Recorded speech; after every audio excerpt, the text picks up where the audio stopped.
Hey there, folks. Um,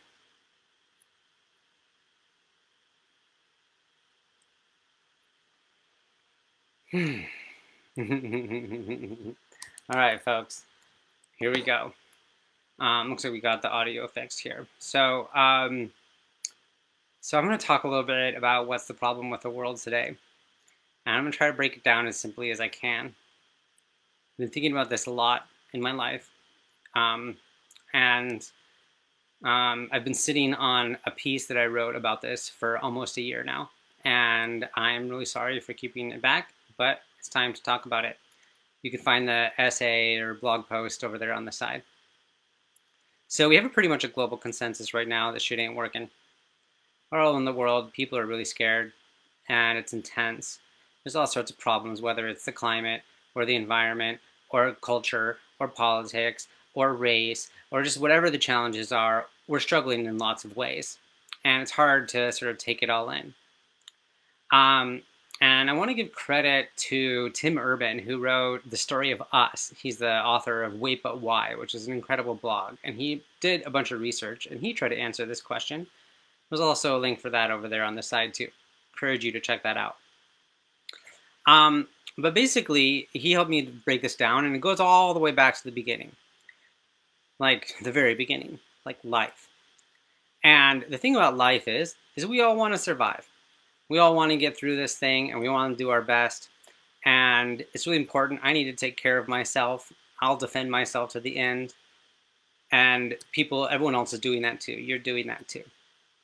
And we have these strategies where we like team up with groups so that we can then take care of our own group, right? And like safety in numbers, my group against your group against my group.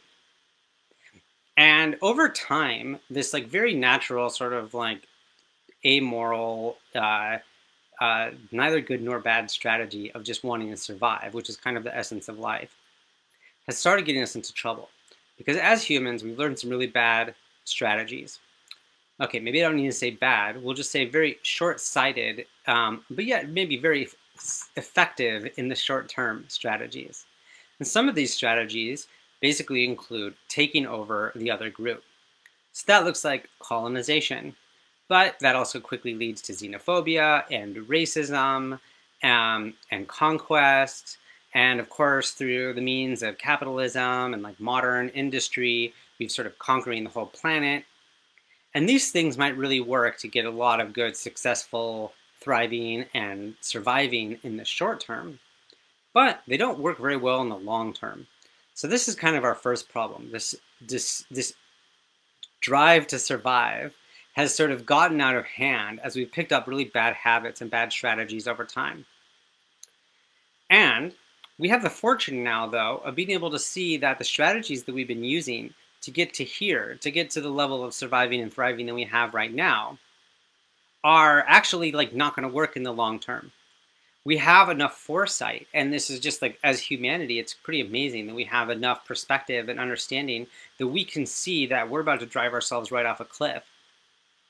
Now, let's just remember that that's pretty cool that we're able to do that we're able to recognize that we will destroy the climate, we'll destroy the environment, we'll bring the next mass extinction, where we've learned enough to do that. And part of the reason why we've learned enough to do that is because we've actually teamed up with all of humanity coming together. We're all connected. We all are here. We're all connected. We've learned so much about our history, and that's pretty amazing. And the thing is, we also have this, and Tim Urban points out that there's basically like this primitive mind that's like just focusing on survival, whatever it's going to take. And then as humans, we've developed what he calls like the higher mind, which allows us to have empathy and compassion and rational thinking and so forth. And so even though we know that what's going to get us into trouble, like the way that we're living right now is going to get us into trouble, even though we know that, somehow we're not doing a very good job of like coming together and teaming up to sort of face this issue. Because imagine like what we really could be doing right now. There's a possibility that we could all come together, whether it's the United States or humanity or our own selves, and be able to say, wow, you know what? We've been doing some things not very well. We've been doing some things really well. And like, let's just figure out how to grieve and mourn some of the horrible things that we've done to each other. And at the same time, let's figure out how to celebrate like that we got here this far. Because in general, we're doing a damn fine job in this world. But why is it that we can't get into those conversations? And so this is where I think that there's another layer of the problem here. And part of this is that we have this sort of, I want to say like myopic or like short-sighted way of not really understanding that we can change. Now, of course, we all know that we're all trying to change and become better people, but it's hard for us to collectively understand that. And I think some ways we don't really have the mythology of redemption or of forgiveness. And part of the reason why that's happening is because we've gotten stuck in this idea that there's either good or bad.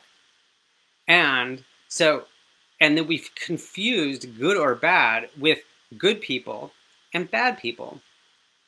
Another way to sort of think about this is like we sort of will decide that like that this is the right way to do things, and if you do something wrong, then you must be a wrong person. Now the problem with that is that if we get stuck in organizing good things and bad things into good people and bad people, then we don't have an ability to sort of recognize that we can change.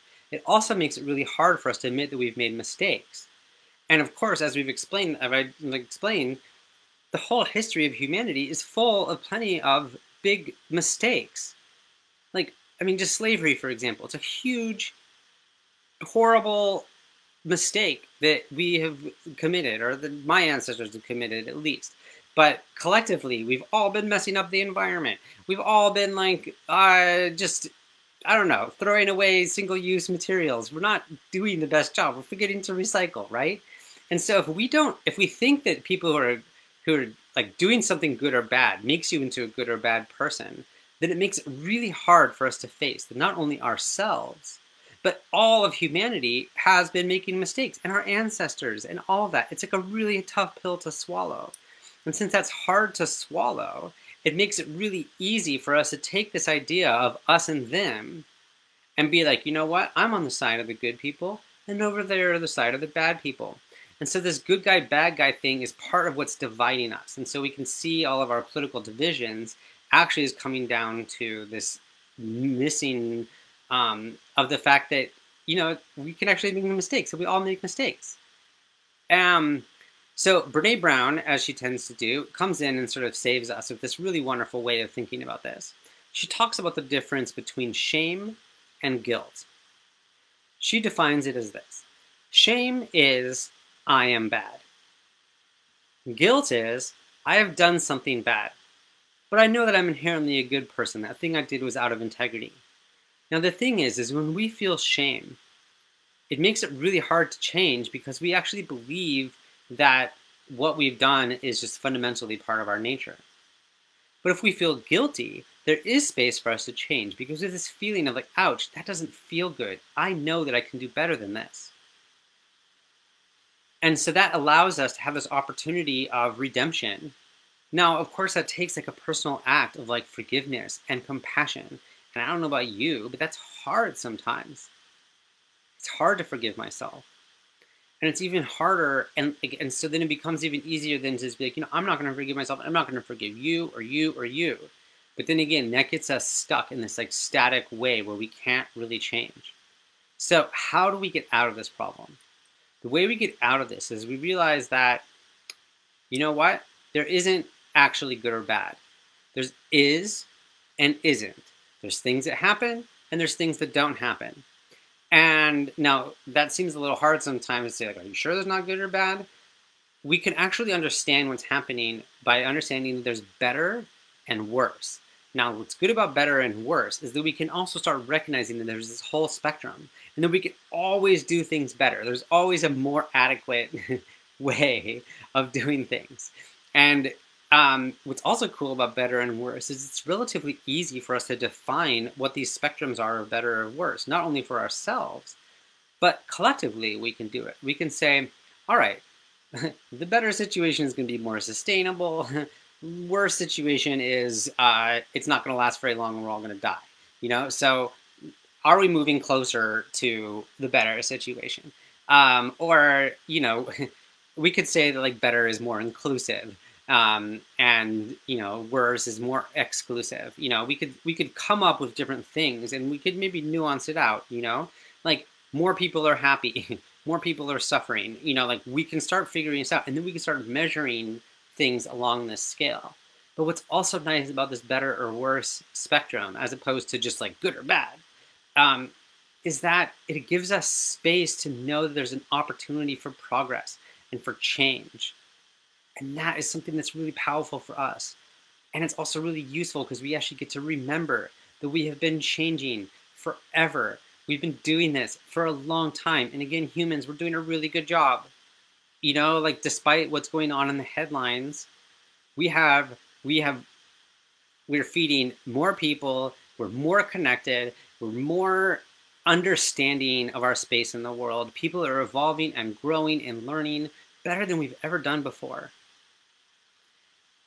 And so the thing is we actually have all the solutions that we need already. We already have everything we need at our disposal. We have the capacity to feed everyone. We have enough money for everyone. We have enough resources for everyone. We've learned so much over this time. And honestly, this is like our one shot. And so we have to like stop getting out of this good and bad, because what the good and bad does is it turns us into us versus them. And the truth is there is no us versus them. And that's also another accomplishment of ours, is that we actually know that now. Like different than any other civilization that's ever collapsed in history, we actually know that we're 7.5 billion people on a tiny little rock just floating in space.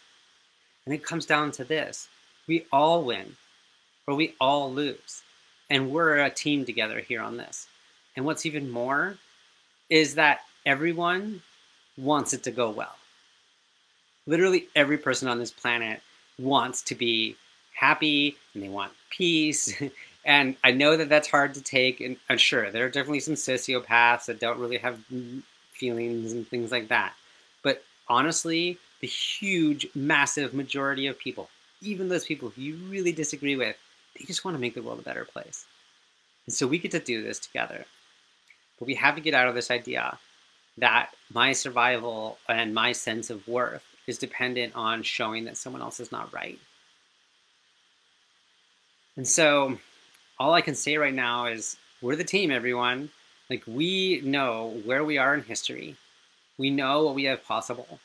And let's do this. Let's just create a little space for forgiveness, which then gives us the space for the redemption. And let's go ahead and come together and face our history, all the good and all the bad. Let's face the situation we're in. Let's accept that I'm flawed, you're flawed, we all make mistakes. And then recognize that as we forgive ourselves and create space for our own new growing, that we can also do that for each other and collectively, because we're really good at doing things collectively. Like, let's start making the world that we all want to live in. It's going to be great. So anyways, if you want to learn more about this stuff, there's like a bunch of links over there on the side. There's an essay that I wrote here. And also, I just want to let you know that I'm doing a podcast. It's called Fractal Friends, and it's really dope. And I'm breaking this down in lots of different ways. I'm putting out an episode every week. Tomorrow, I'm putting out an episode about polarization and how do we lead in an age of polarization. It's with a guy named David Brubaker. Well, I've already been talking about spirituality and authentic self-expression and conflict transformation and polarization and how do we solve politics and how do we evolve culture and how do we integrate our past and our future. So come check out Fractal Friends. It's at fractalfriends.us, but you can listen to it wherever you listen to podcasts. Yeah, and I have a business. It's called Spoken Wheel. We do this kind of transformation for teams. We're about to do a training called the Trustworthiness course. And so we'll be talking about how do we know that we are like how do we trust and how do we become trustworthy. I'll put some links over that as well as in the comments. And yeah, you can find more about me at duncanautry.com. I'm trying to change the world for better. You're trying to change the world for better. We're all trying to change the world for better. So let's just friggin' do this, everyone. It's going to be great. Thanks for listening. I really appreciate those of you who like sat in through this live video. and spread the word. Really, please, like, just share this. You know, let's get this out there. Thank you.